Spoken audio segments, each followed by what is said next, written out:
You have spoken on mambo ya feminism sana. Yeah. You actually hold the opinion that feminism does not exist in Kenya. Yes. One particular word I picked Yes. from you addressing the feminists, Yeah. so-called feminists, Yeah. was a term called, you call them overweight millennials. Yes. What does weight have to do?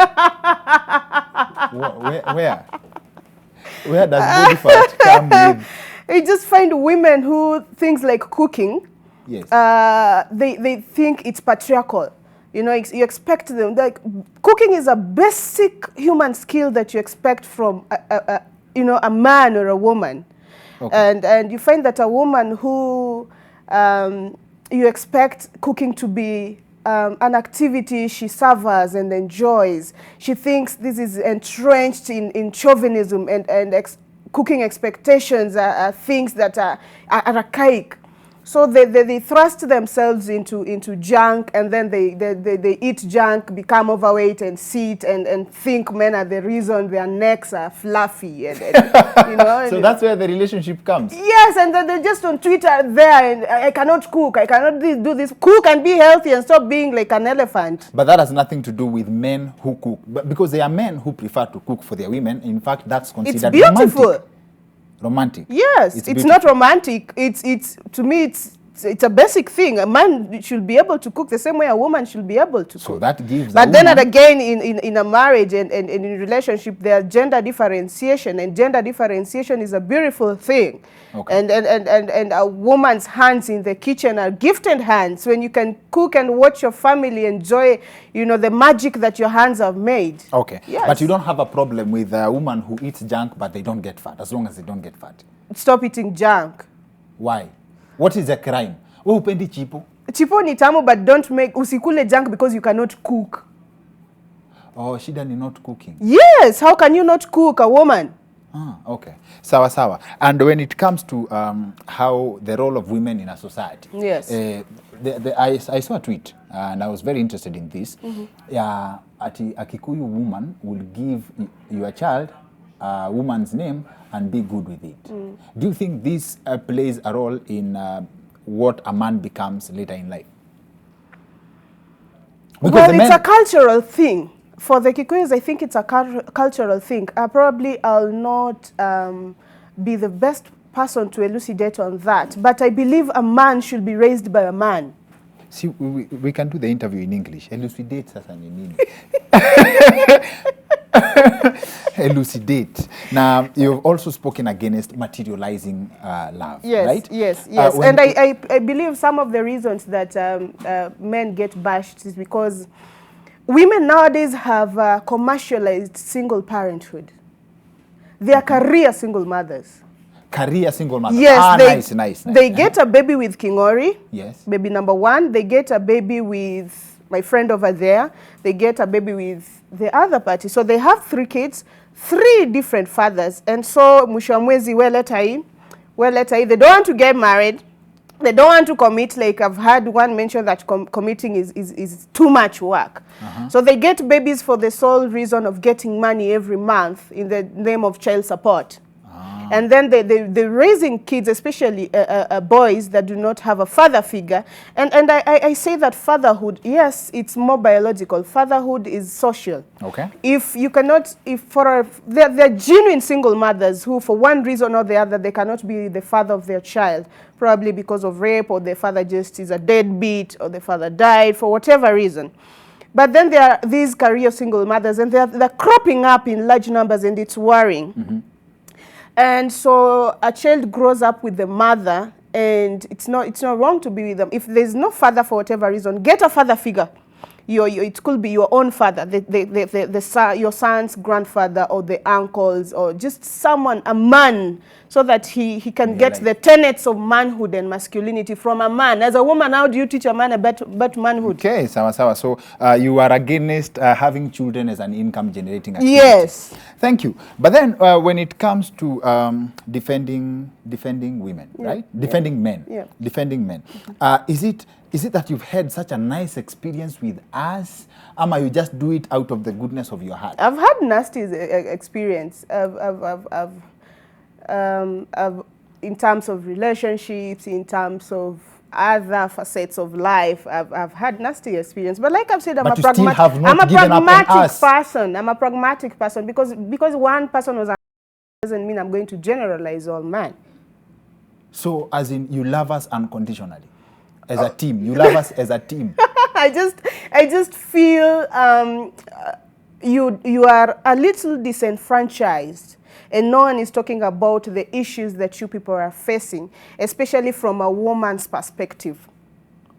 There are some things about men I am unfit to talk about because it will require a man to talk about them. Yes. But there are some issues from where I sit like, as a woman, and especially things that in terms of relationship between men and women that I feel I can talk about. So you basically, as in, you come from a point here, whatever happens to you, an experience from a man, you will never subscribe to the concept of all men are dogs. No, my father is not a dog. My boyfriend is not a dog. I have brothers and friends who are not dogs. So there is no man who has heartbroken you to the level I have of... been heartbroken to a point I wanted to stab out of them, but that does not mean I'll conjure every man into this box of being monsters. As in, hata kama ni The same way the pragmatism, women do a lot of bad things to men. hata kama ni pragmatism, do you believe in everything you say about men? Like, unajua, we as men, we had gotten to a point that we don't believe we would be forgiven. And I live that reality. If I wasn't living that reality with all the hate that is being spewed towards me, they would have exposed me by now. You're saying this, but you're doing this. Oh, really? Yeah, I don't eat fair. I don't depend on I live Never, within my ever. means. I don't eat fair. Never ever in your life No. have you ever? No.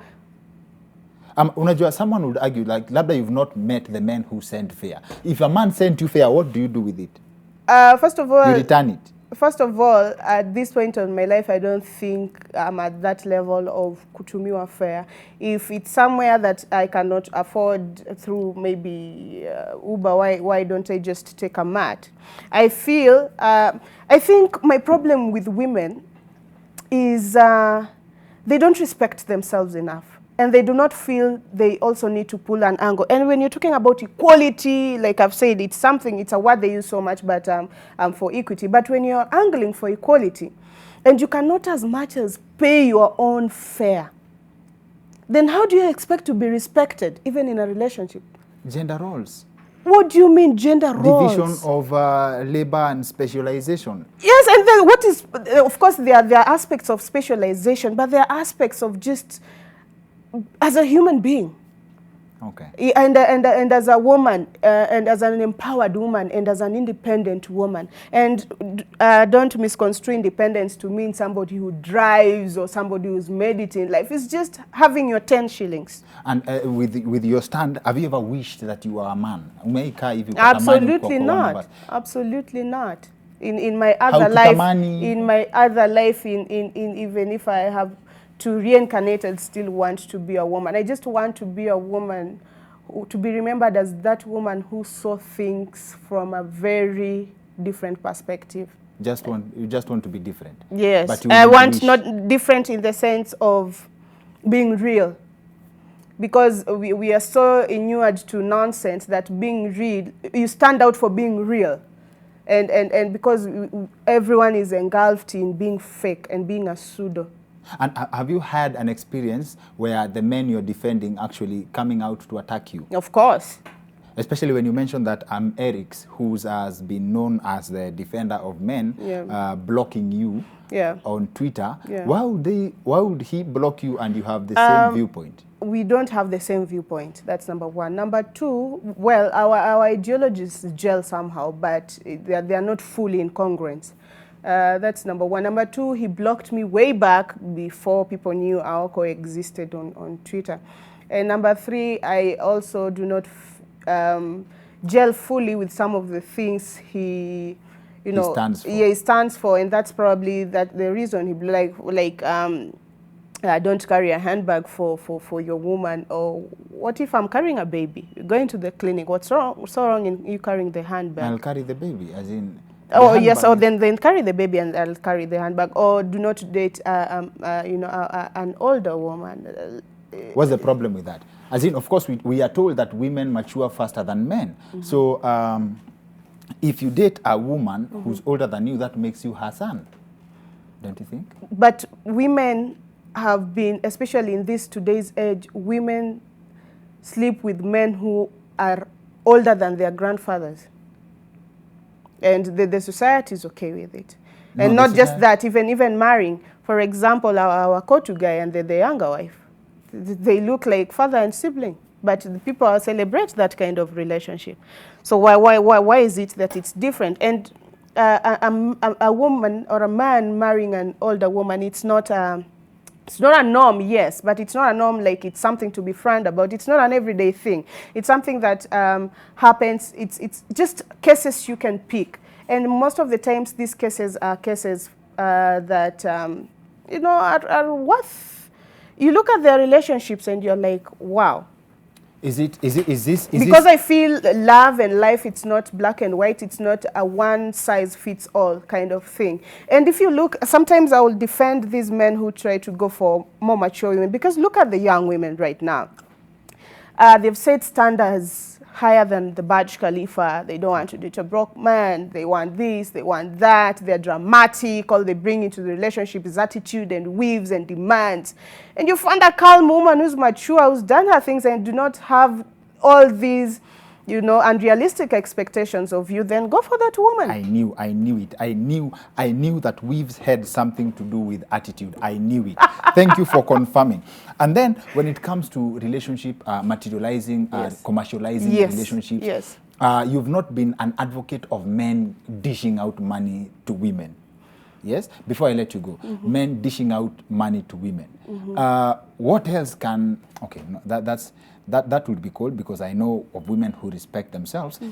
But I'm not saying it's a bad thing. Please don't misconstrue my sentiments towards that. Okay. I'm just saying it's okay for you to give your woman money. I get money from my man, but it's not like a condition. The way women have made it seem like a condition. It's out of chivalry. It's out of the goodness of his heart. It's out of him feeling he wants to, you know, pull his end. But women have made relationships into business, and that is what they do not look at anything else. If you have money, fine. So I think where does it leave out men who are still struggling in life and who are the majority actually? Okay, thank you. Thank you very much. And thank you also for confirming for the the male society, the other gender, our gender, that giving your woman money is optional. That's great news. Thanks. That's great news for us. So for your messaging, is it something that you picked up along the way before I let you go? Something you picked up along the way, Ama, it's a stand that you've had from an early age? It's a stand that I've always had since, but I think the platform to share my stand is what has been missing. I held a column with the Nairobi, and I used to write these kind of articles. But then again, along the way, I kind of lost my voice because I lost that platform. I had to leave the SG, and because those days I was in Migori in the county and come back to Nairobi, and I was into other things, school. I took another career path. Okay. And then when I came back, and I took my time to study the things that are going on in social media. I was not as radical as I was before, and I don't mind saying that I'm a radical.